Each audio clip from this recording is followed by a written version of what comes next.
사도행전 4장 11절, 12절 두 절만 읽겠습니다. 같이 읽겠습니다. 이 예수는 너희들 집 짓는 사람들에게는 버림받은 돌이지만 집 모퉁이의 머릿돌이 되신 분입니다. 이 예수밖에는 다른 아무에게도 구원은 없습니다.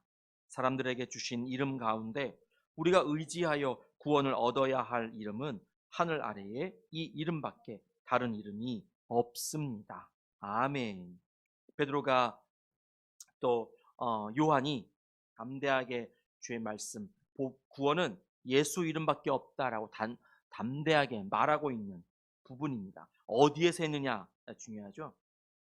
우리가 말씀 찾지는 않았습니다만 이 단락의 앞부분에 보면 5절에 유대의 지도자들, 장로들, 율법학자들이 예루살렘에 모여 있습니다. 그리고 대제사장 안나스를 비롯해서 막 그 대제사장 가문에 속한 사람들이 모두 참석했습니다.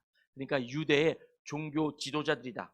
이런 사람들은 거의 다 빠짐없이 모여 있는 상황입니다. 여기에서 딱 두 명, 베드로와 요한이 이들 앞에서 이 말씀을 이렇게 선포했다는 것이죠. 예수밖에는 다른 이름이 없습니다. 우리 같이 한번 따라할까요? 예수밖에는 다른 이름이 없습니다. 아멘. 식상하죠. 이거 뭐 골백분도 더 들었죠. 뭐 1년 신앙생활을 한다고 치면 이 이야기는 1년 동안만 한 수천 번은 들을 것 같습니다. 수만 번. 그러니까 우리는 훨씬 어마어마한 수를 들었습니다. 그래서 식상할 수도 있고 지겨울 수도 있는데 우리가 그렇게 느끼지 않는 것은, 표현은 제가 이렇게 하지만 절대로 식상하다거나 지겹다고 느끼지 않잖아요. 그 이유는 이게 진리이기 때문입니다. 아멘. 설교 제목 예수밖에는 해놓고 제가 점점점 하려다가 쉼표 찍었습니다. 점점점 하면 왠지 뭔가 내가 뭐 안가 뭐 이런 문장을 뭘 만들어야 되나 같아서 예수밖에는 다른 이름이 없는 줄 믿습니다. 아멘. 그 유명한 구절, 은과 금은 내게 없거니와. 우리 그 말씀 볼까요? 사도행전 3장 6절 말씀이에요. 같이 읽겠습니다. 베드로가 말하기를 은과 금은 내게 없으나 내게 있는 것을 그대에게 주니 나사렛 예수 그리스도의 이름으로 일어나 걸으시오 하고. 아멘. 베드로와 요한이 이제 길거리를 지나가는데 성전에서 앞에서 구걸하고 있는 사람을 만난 거잖아요. 돈 달라는 그런 아주 눈빛을 바라고 있으니 은과 금이 없었던 베드로와 요한이 그의 손을 내밀어서 일어나 걸으시오라고 했단 말이죠. 그 유명한 말씀 이 구절에서 시작해서 베드로가 솔로몬 행각에서 설교를 했다 이것입니다. 그 설교를 쫙 하는 그 설교를 들은 사람, 성경엔 4장 3절에 4절에 보면 남자 어른만 5천 명이나 예수를 믿겠다고 고백을 했다. 이런 말씀이 있습니다. 다른 건 생각 안 하고요. 남자 어른만 5천 명이 제가 이젠 예수밖에 없습니다. 제가 이렇게 고백하겠습니다. 믿겠습니다. 했다는 거예요. 마치 이 설교의 결론이 이것 같은데 그 눈앞에 펼쳐져 있는 이 설교의 결과는 그게 아니죠. 베드로와 요한이 감옥에 갇혔다는 거예요. 감옥에 갇혔어요. 베드로와 요한이. 사람들이 막 이 예수를 믿겠다고 막 너도나도 이러고 있으니 눈앞에 보여있는 요 단락 제일 마지막에 22절에 보면 이 성전 앞에서 구걸하고 있던 사람의 나이가 나와요. 40살이 넘었다. 40살이 넘도록 아무것도 못하고 지금 구걸만 해오던 이 사람이 삶이 바뀐 거예요. 지금 뭐 팔자가 바뀌었다 그럴까요? 운명이 바뀌었다 그럴까요? 하여간 바뀐 거예요.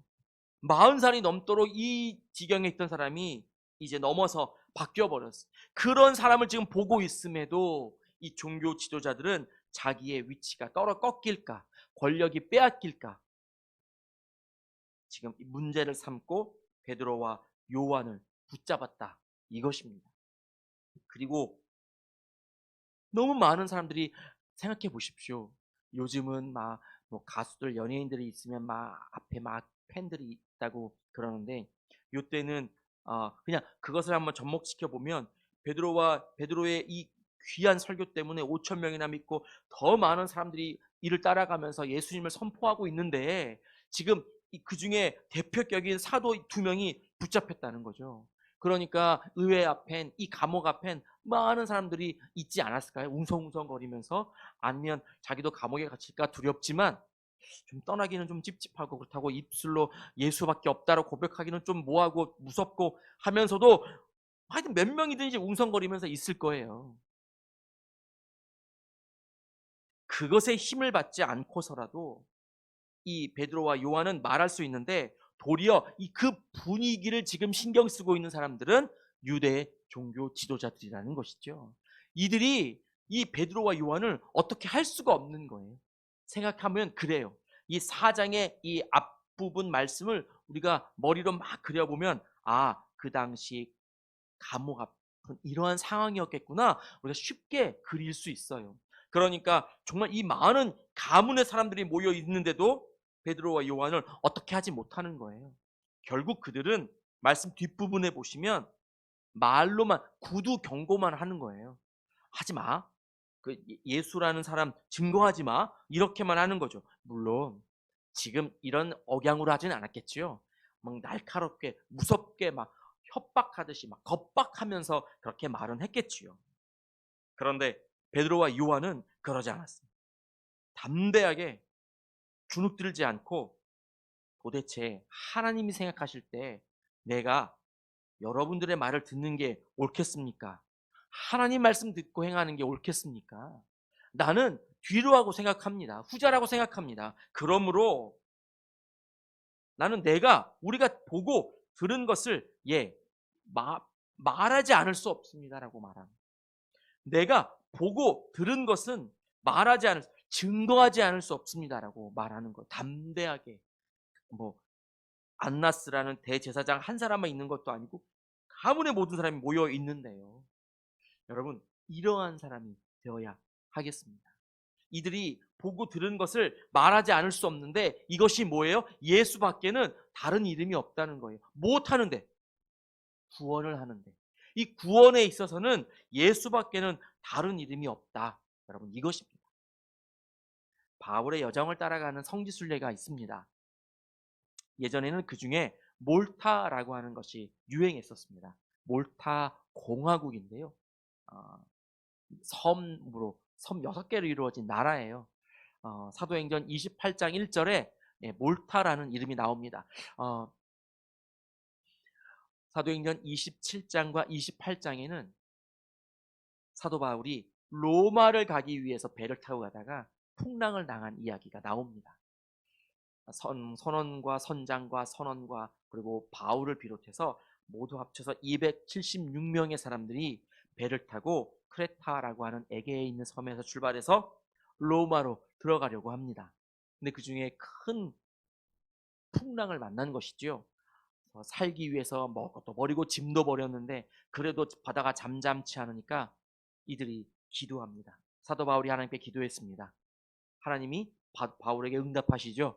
사람은 다 살릴 것이다. 두려워하지 말아라. 근데 눈앞에 펼쳐져 있는 것은 끊임없이 몰아치는 파도와 풍랑과 바람이고 급기야 배까지 부서졌습니다. 하지만 276명의 사람들은 어떻게 해서든지 살아남았습니다. 그가 널빤지를 사용했든지 헤엄을 쳤든지 해서 하여간 뭇에 도달했고, 그 뭇이 육지가 바로 몰타, 우리 옛날 개역 개정 성경으로는 멜리데라고 하는 그러한 섬입니다. 몰타. 여러분, 성경을 28장을 읽어보시면 바울과 그 일행은 276명은 그 몰타라는 섬에 약 석 달밖에 있지 않았습니다. 제가 앞부분에 뭐라 그랬죠?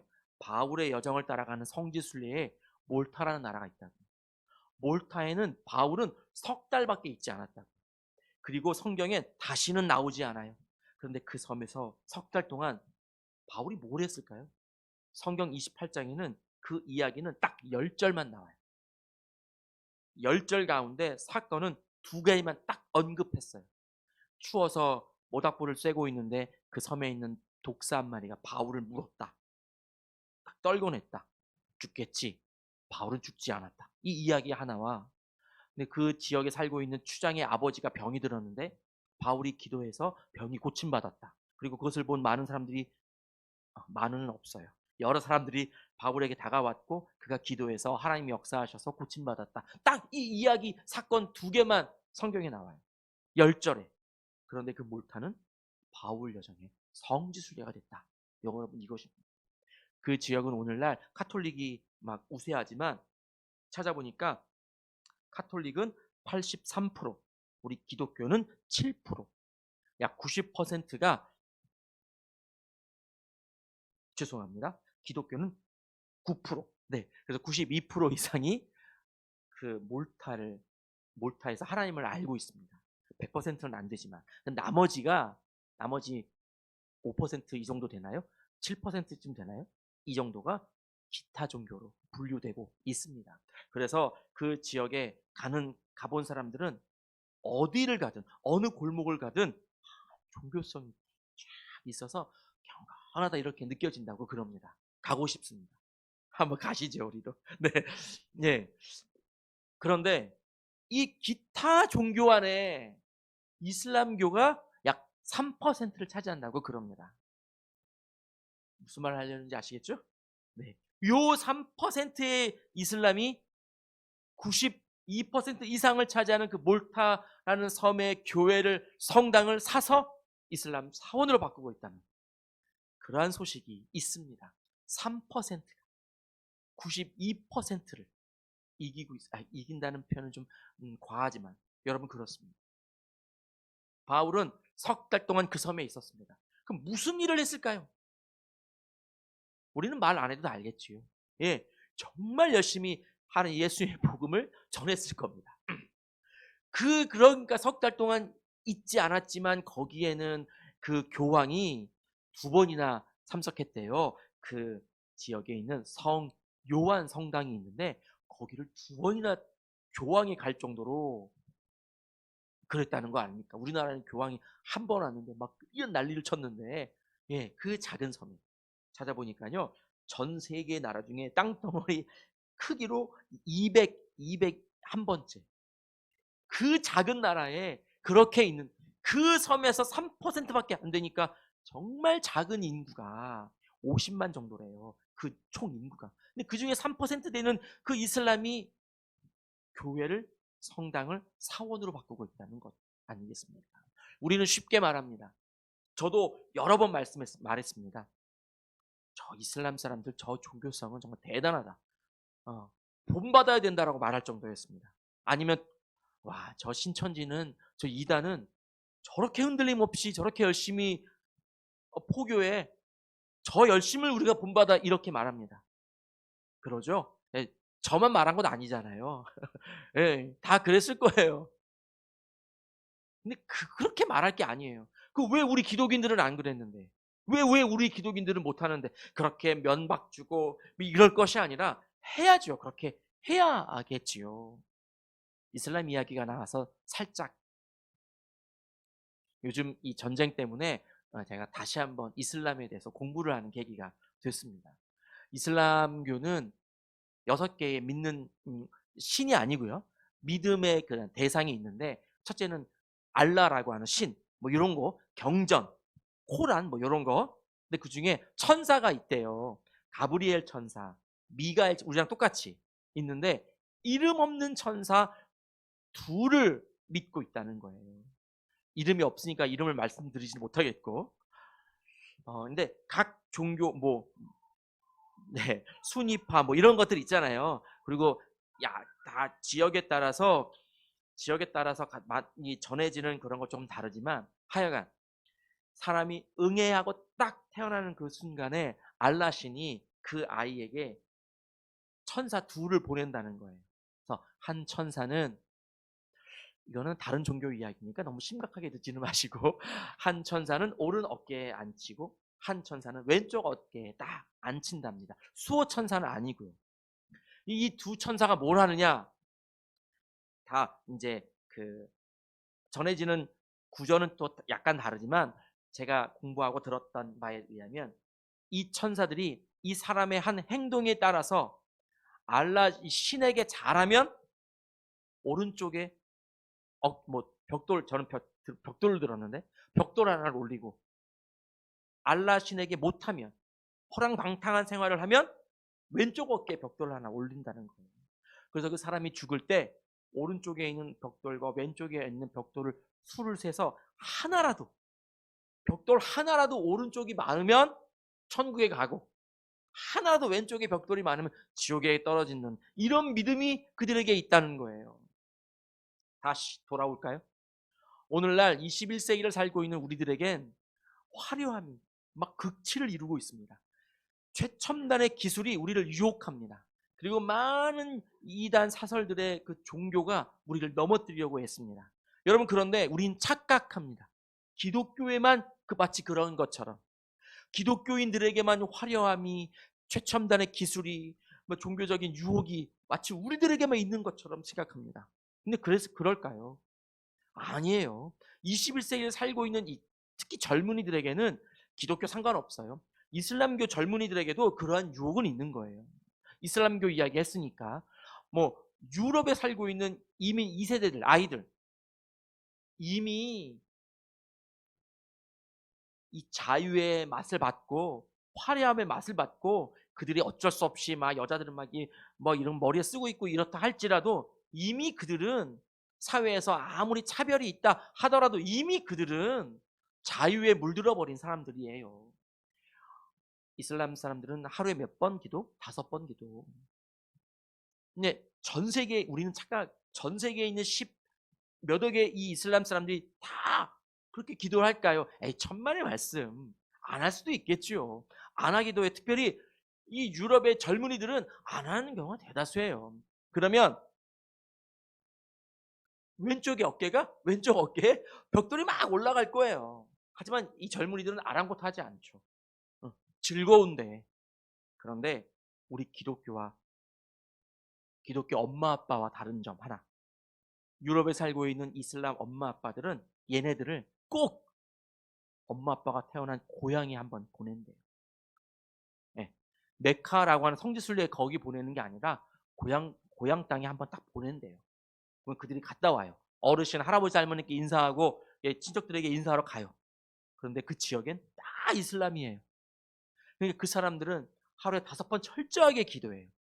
그런데 가장, 여러분 그 이슬람 나라 여행 한번 해보셨습니까? 딱 가보면 삐 하면서 막 이거 나와요. 저 이집트, 요르단에 갔을 때 막 이거 나왔어요. 무슨 말인지 모르지만 기도 이제 공부하면서 알았어요. 예, 다 4번씩 탁탁탁탁 한대요. 근데 그 중에 새벽 기도를 딱 할 때 잠들어 있는데 한 소리로 한 사람이 외치는 거예요. 저만 할게요. 알라는 위대하다. 알라는 위대하다. 이거를 4번을 새벽에 한 소리로 외치는 거예요. 막 노래자락 해가면서 외치는 거예요. 그러면 사람들이 그걸 듣고 일어나서 옷을 정제하고 기도를 하는 거죠. 그것을 유럽에 있던 이 젊은이가 막 맨 처음에 일어날 때는 쭈뼛쭈뼛 일어나지만, 그것이 그냥 쉽게 세뇌라고 할게요. 세뇌돼가지고 이제 막 아침에 일어나는 거예요. 그러면 나도 모르게 알라는 위대한 거예요. 알라는 위대한 거예요. 그리고 그들을 보니까 세뇌가 문제가 아니라 저들의 삶이, 와우, 너무 알라를 위한 삶만 사는 그 시간을 보내는 거예요. 이 유럽의 젊은이들이 볼 때 알라가 위대하지 않을 수 없대요. 이 교수님이 이 말하는 게 그거예요. 자기도 기독교인인데 이들을 볼 때 알라가 위대하지 않을 수 없다는 거예요. 이들이 돌아와요. 이제 다시 유럽에 돌아올 거 아니에요. 와서 공부를 해야 되니까. 근데 이들에게는 이미 삶이 180도 바뀌어 있어요. 고민하는 거예요. 내가 그동안 허랑방탕하게 산 것을 후회하는 거예요. 알라가 나에게 보내준 그 신이, 왼쪽에 있는 신이 나의 지금까지 행동을 보고 계속 벽돌을 쌓았기 때문에 이 벽돌을 없앨 수가 없는 거예요. 너무 오른쪽에 어깨에 벽돌과 차이가 많이 나요. 어떻게 해야 돼? 이제부터 열심히 알라를 믿고 알라를 위한 그런 삶만 살아서 오른쪽 벽돌을 채워야 되는 거예요. 하나라도 많게 해야 되니까. 근데 그때 무장한 그 IS나 이런 사람들이 다가오는 거예요. 너희들이 지금 왼쪽에 그것이 쌓여 있다. 절대 총격에 갈 수 없다. 그런데 알라가 주신 그 길이 하나 있으니 총을 들고 무력으로 싸우다 순교하면 여기에 이것이 확 올라가서 천국에 갈 수 있다. 그 중에 많은 젊은이들이 그것에 우리에게 현혹이겠죠. 넘어가는 거예요. 천국에 가야 되니까. 구원을 받아야 되니까. 여러분 아시겠습니까? 이슬람교의 구원은 자기의 행위예요.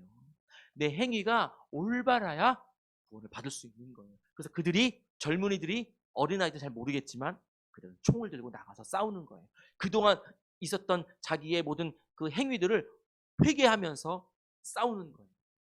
여러분, 이러해서 하는 것에도 내가 스스로 나의 행위에 의해서 나는 알라로부터 구원받을 수 있다는 그러한 교리에 의해서 움직이는 저들이 저렇게 눈을 그렇게 뜨고 싸우고 있다는 거예요. 대다수는 아니지만 일부가 이겠지만 여러분 그것을 바라보고 나아갔으면 좋겠습니다. 본받자는 건 아니고요. 근데 그 젊은이들이 고향 땅에 가서 무엇을 받길래 알라는 위대하다는 그런 마음이 마음속에 확 새겨졌을까요? 할아버지 할머니가 그 주위에 있는 사람들이 다 저들에게 알라는 위대하다는 것을 자기의 행위로 보여주고 있는 거예요.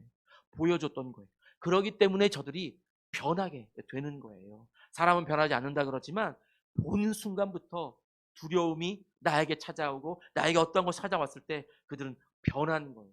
구원 받아야 되니까. 구원을 내가 받아서 천국에 가야 되니까. 그런데 우리들에게 하나님은 예수 이름밖에 구원이 없다고 그랬습니다. 예수 이름밖에. 여러분 우리 젊은이들이 우리 기독인들이 왜 넘어지고 하나같이 모여서 목사님들이 하는 말은 교회 젊은이들이 없다. 교회 젊은이들이 없다. 이런 말 해요. 걱정한단 말이죠. 왜 교회엔 젊은이들이 없을까요? 왜 없을까요? 그러니까 그 이슬람교와 비교를 해본다면 보여주지 않아서 그래요. 우리가 마음껏 정말 이분이 진리라는 것을, 이분이 위대하다는 것을 우리가 보여주지 않았던 거예요. 새벽에 이슬람 사람들이 일어날 것은 무슨 소리를 듣고? 알라는 위대하다는 소리를 듣고 일어나요. 제가 그것을 듣고 제 핸드폰으로 녹음을 했습니다. 하나님은 위대하십니다. 하나님은 위대하십니다. 하나님은 이슬람은 4번 한다 그래가지고 저는 3번, 5번 할 걸 3번만 했습니다. 하나님은 위대하십니다. 딱 들려드리고 싶은데 딱 해놓고 저는 이 소리를 알람으로 해야겠다. 핸드폰에서 그 기능을 열심히 찾았으나 왜 그 기능이 안 되는지 다시 한번 연구를 해야겠습니다. 네, 그래서 그 알람으로 일어나지 않았습니다만 요즘 제가 일어나서 침대에 탁 앉아서 하나님 위대하십니다. 고백합니다. 네. 여러분, 하나님 위대하시는 줄 믿습니다. 위대하신 그 하나님이 우리들에게 예수의 이름을 주시고 그 예수의 이름으로 너가 마음에 그 이름을 새기면 구원 받는다. 네, 부끄럽지 않은 우리 행위와 상관없이. 네, 여러분, 아멘. 예수 이름밖에 없습니다. 예수 이름밖에 없습니다. 지금 베드로와 요한이 이렇게 자기의 목숨을 내놓고 소리 높이 외치고 있습니다. 다른 종교만 이런 것이 아닙니다.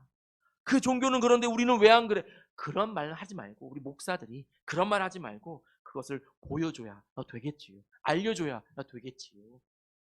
베드로와 요한이 이렇게 담대하게 말하고 위협이 있었고 갇힘이 있었고 겁박이 있었지만 그들이 거기서도 승리하고 나왔을 때 그 많은 사람들은 어떠한 마음이 들었을까요? 어떠했을까요? 저 두 사람 단지 두 사람이지만 저들을 보고 어떤 마음이 들었을까요? 죄송합니다. 사도행전에는 많은 사람들이 예수님을 증거하다가 감옥에 갇히고 다치고 이런 이야기들이 수두룩하게 나옵니다. 그 중에 첫 번째 핍박이 바로 오늘 우리가 읽었던 베드로와 요한의 감옥에 갇힌 겁니다. 예수님이 말씀하셨습니다. 마태복음 24장 9절에서요. 우리 같이 그 말씀 같이 읽겠습니다.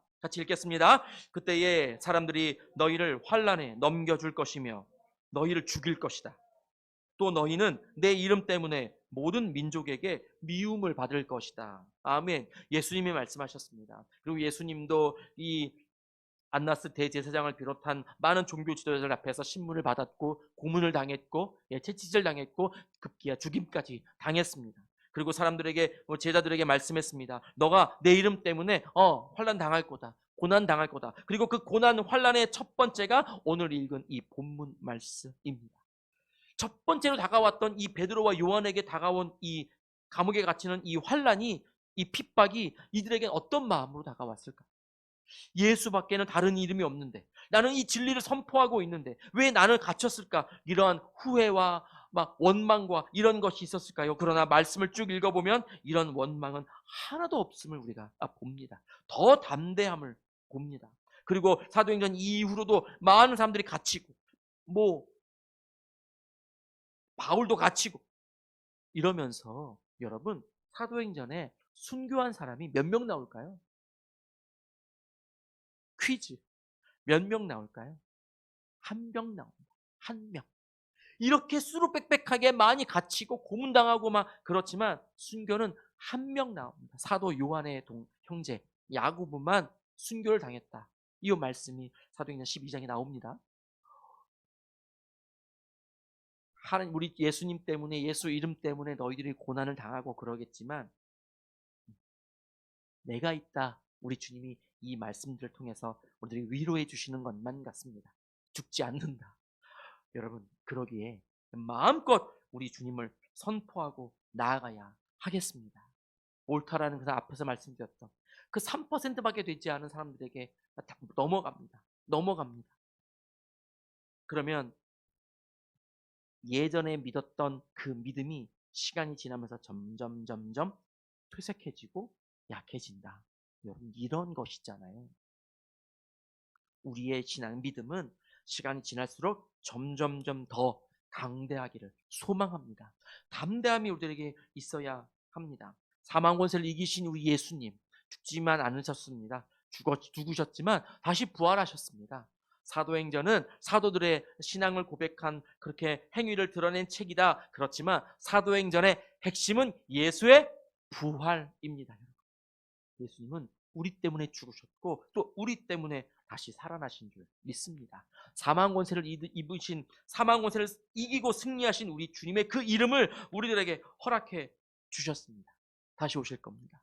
다시 오실 우리 예수님을 바라보면서, 그 메시아를 바라보면서 우리가 끝까지 기도하기를 원합니다. 하늘 아래에 예수 이름밖에 없습니다. 오늘 우리가 읽은 본문에 보면 하늘 아래에 이 이름밖에, 예수 이름밖에 다른 이름은 없습니다. 여러분, 이 믿음이 우리들에게 새겨져 있기를 소망합니다.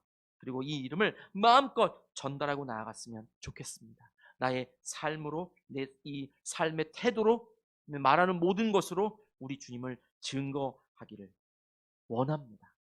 하나님의 나라가 우리로 인하여 놀랍도록 확장될 줄로 믿습니다. 같이 기도하겠습니다.